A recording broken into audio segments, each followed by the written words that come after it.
तो आज मैं आपको एक अनोखी रहस्यमय कहानी सुनाऊंगा। अगर आप चैनल पर नए हैं तो अभी सब्सक्राइब कर ले तथा कहानी पूरा देखे। अंत में एक अनोखा रहस्य छुपा है। धन्यवाद। तो सुनिए।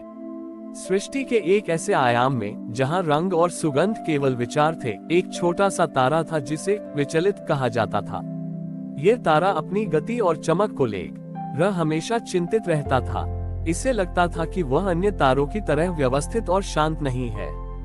उसकी गति कभी धीमी होती, कभी तेज, जिससे वह लगातार बेचैनी में रहता था। विचलित को लगता था कि शांति केवल स्थिरता में है। इस बेचैनी के कारण उसने अपने ग्रह पथ पर घूमना लगभग बंद कर दिया। वो एक जगह रुक गया, ये सोचकर कि अब उसे परम शांति मिल गई है। लेकिन जैसे ही वह स्थिर हुआ, उसके भीतर की ऊर्जा रुक गई और उसकी चमक मंद पड़ने लगी। विचलित अंधकार में डूबने लगा और उसे लगा कि वह समाप्त हो जाएगा। घबराकर उसने तीव्र पुकार लगाई, हे नीलकंठ, मुझे बचाओ। मैं शांति चाहता हूँ, पर जब मैं स्थिर होता हूँ तो मेरी ऊर्जा समाप्त हो जाती है। उस शून्य में महादेव एक विशाल नृत्य करते हुए प्रकाश पुंज के रूप में प्रकट हुए। यह प्रकाश पुंज न स्थिर था, न अनियंत्रित। यह एक लयबद्ध प्रवाह था। शिव की वाणी ब्रह्मांड में गूंजी, हे विचलित, तुम मुझे स्थिरता में खोज रहे हो, जबकि मैं प्रवाह हूँ। तुम गति को अपना शत्रु मान रहे हो, जबकि मैं नटराज हूँ। नृत्य मेरा स्वरूप है और नृत्य कभी स्थिर नहीं होता। विचलित तारे ने पूछा, पर प्रभु, यदि मुझे चमकना है तो मुझे ऊर्जा चाहिए और ऊर्जा गति से आती है। यदि मुझे शांति चाहिए तो मुझे स्थिरता चाहिए। मैं इस विरोधाभास को कैसे हल करूं? शिव ने समझाया, शांति गति का अंत नहीं है। शांति गति का सही ताल रिदम है। तुम अपनी गति को नियंत्रित करने की कोशिश कर रहे थे, जबकि तुम्हें उसे केवल महसूस करना था। देखो, शिव ने कहा, मेरा नृत्य तांडव तुम्हें विनाशकारी लगता है, लेकिन ये सृष्टि के कण-कण की जीवन शक्ति है। जब मैं अपना दाहिना पैर उठाता हूँ, वह गति है। जब मैं क्षण भर के लिए उस पैर को आकाश में थामता हूँ, वह स्थिरता है। और जब मैं उसे नीचे रखता हूँ तो वह सृजन है। मेरा नृत्य गति और स्थिरता के बीच का एक अखंड संवाद है। शिव ने विचलित तारे को एक दिव्य दृष्टि दी, जिसमें उसने देखा कि वह स्वयं ब्रह्मांड के उस ताल का एक छोटा सा हिस्सा है। जब वह बहुत धीमा होता था तो ब्रह्मांड की लय टूटती थी। जब वह बहुत तेज होता था तब भी लय बिगड़ती थी। शिव ने कहा, तुम्हारी अपनी गति ही तुम्हारी सबसे बड़ी शक्ति है। तुम न तो रुकने की कोशिश करो, न ही अनियंत्रित होने की। बस अपनी आंतरिक लय को पहचानो। वही लय डमरू की ताल है जो तुम्हारे भीतर बज रही है। तुम्हारी गति ही तुम्हारी ध्यान मुद्रा है। विचलित तारे को ये ज्ञान प्राप्त हुआ कि उसका संघर्ष गति और स्थिरता के बीच नहीं था, बल्कि अपनी सहज लय को अस्वीकार करने में था। उसने अपने भीतर के प्रतिरोध को त्याग दिया और खुद को अपनी आंतरिक ऊर्जा के हवाले कर दिया। धीरे धीरे उसने एक ऐसी गति पकड़ी जो न बहुत तेज थी, न बहुत धीमी। वह अब अपनी प्राकृतिक सहज लय में घूम रहा था। उसकी चमक न केवल वापस आई, बल्कि और भी अधिक मधुर और स्थिर हो गई। उसने महसूस किया कि जब वह अपनी सहज गति में था, तब उसे किसी बाहरी प्रयास की आवश्यकता नहीं थी। शांति उसके प्रवाह में ही समाहित थी। और इस तरह विचलित तारा अब अनुग्रह तारा बन गया, जिसने पूरे ब्रह्मांड को ये सिखाया कि शिव का सबसे बड़ा वरदान यह है कि हमें जीवन की किसी भी अवस्था को नियंत्रित करने की कोशिश नहीं करनी चाहिए, बल्कि जीवन के सहज प्रवाह को ही अपनी सबसे बड़ी तपस्या मानना चाहिए। अनुग्रह तारा अब अपनी सहज लय में घूम रहा था और उसकी चमक अत्यंत मधुर हो गई थी। उसने जान लिया था कि शांति बाहरी स्थिरता में नहीं, बल्कि आंतरिक लय के प्रति पूर्ण समर्पण में है। ब्रह्मांड के उस खंड में एक पुराना ग्रह था जिसे संतुलन कहा जाता था। संतुलन ग्रह पर रहने वाले प्राणी अत्यधिक व्यवस्थित थे। वे हर चीज को नियम और समय सारणी के अनुसार करते थे। उनकी मान्यता थी कि जीवन में पूर्ण सुख तभी मिलेगा जब हर चीज पूर्व निर्धारित हो।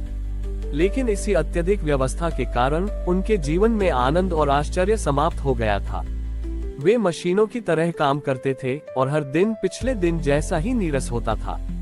वे शांति की तलाश में थे, पर उन्हें केवल नियमों का बोझ मिला। संतुलन ग्रह के मुखिया अक्षत ने अनुग्रह तारे की नई और मधुर चमक देखी।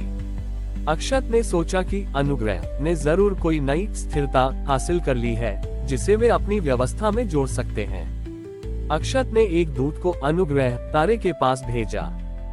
दूत ने अनुग्रह से पूछा, हे तेजस्वी तारा, तुमने अपनी भटकन कैसे समाप्त की?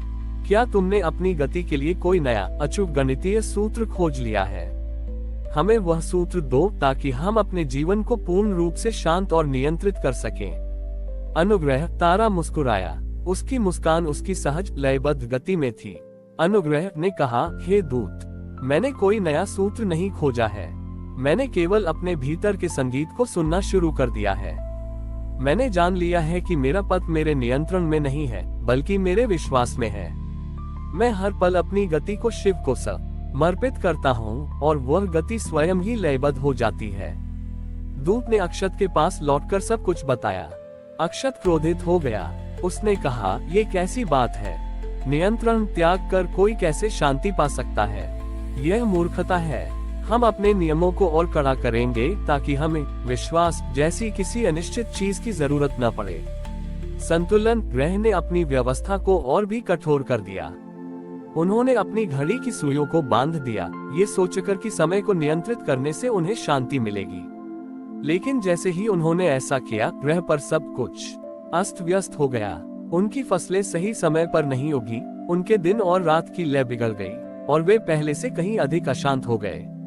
अक्षत ने हार मान ली और स्वयं अनुग्रह तारे के पास गया। हे अनुग्रह, हम नष्ट हो रहे हैं। हमने सब कुछ नियंत्रित करने की कोशिश की पर सब कुछ बिखर गया।